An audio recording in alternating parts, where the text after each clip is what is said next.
Comprendre la dimension spirituelle de l'être humain, c'est la tâche à laquelle s'est attelé Frédéric Lenoir avec l'Odyssée du sacré, la grande histoire des croyances et des spiritualités, des origines à nos jours.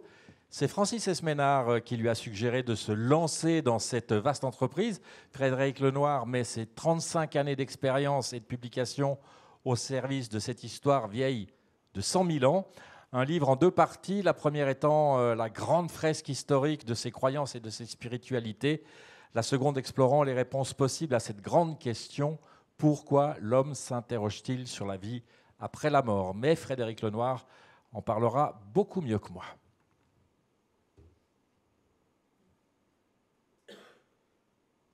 Chers amis, j'ai le plaisir de vous présenter mon nouveau livre qui s'appelle L'Odyssée du sacré. Alors, ce livre, il est né d'une discussion que j'ai eue avec Francis Esménard il y a déjà, je crois, 4 ou 5 ans. C'était après le formidable succès de Sapiens. Et Francis m'a dit, mais pourquoi tu ne ferais pas un Sapiens croyant? Parce qu'au fond, on sait qu'une des grandes choses essentielles de l'aventure de Sapiens, c'est sa dimension de croyance.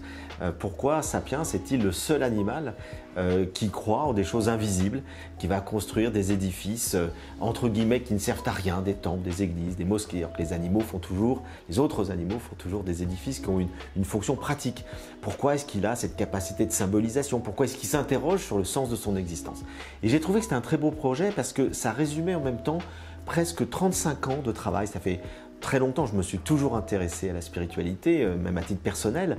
Et puis depuis 35 ans, j'ai fait beaucoup de livres sur la religion. J'ai fait des livres sur Bouddha, sur le bouddhisme, sur le christianisme, sur l'histoire des religions.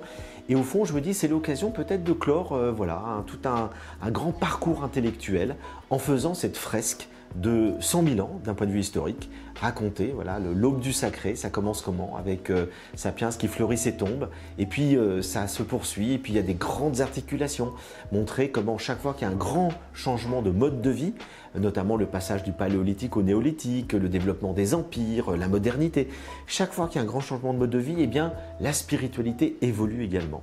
Et on a comme ça un fil rouge qui permet de comprendre l'histoire de l'humanité à travers ses croyances, à travers sa spiritualité. Et on l'appelle le sacré parce que c'est le mot le plus large. Je dirais que presque c'est la dimension la plus universelle. Et puis à travers cette dimension universelle du sacré, se sont ensuite formulées, codifiées des religions, c'est-à-dire des espaces culturels dans lesquels on développe le sacré, dans lesquels on l'entretient, dans lesquels on le codifie, dans lesquels on le domestique d'une certaine manière. Et chaque religion correspond aussi à un substrat culturel. Mais le sacré, c'est universel. Et donc, c'est pour ça que le livre s'appelle effectivement L'Odyssée du sacré. Comment est-ce qu'à partir de ce questionnement sur le sens de son existence, Sapiens a construit, entre guillemets, tous ces édifices spirituels et religieux. Et jusqu'à nos jours, parce qu'évidemment, je m'interroge beaucoup aujourd'hui sur la question du sacré dans le monde moderne qui est complètement bouleversé. Et le livre a deux parties essentielles. La première partie, c'est cette fresque historique progressive. Et puis la deuxième partie, je cherche à répondre à la question pourquoi Sapiens se pose ces questions-là? Pourquoi est-ce qu'il s'interroge sur la vie après la mort? Pourquoi est-ce qu'il cherche à donner un sens à sa vie?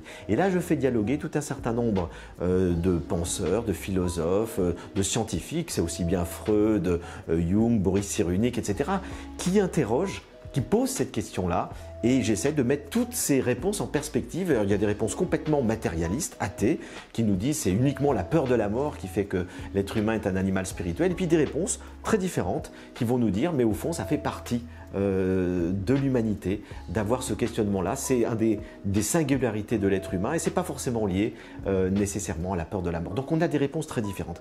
Et donc je ne conclus pas de manière définitive, je laisse ouvert, mais je pense que ce parcours permet de comprendre une des dimensions essentielles de l'être humain, sa dimension spirituelle. L'Odyssée du sacré, Frédéric Lenoir, ça sortira en octobre prochain.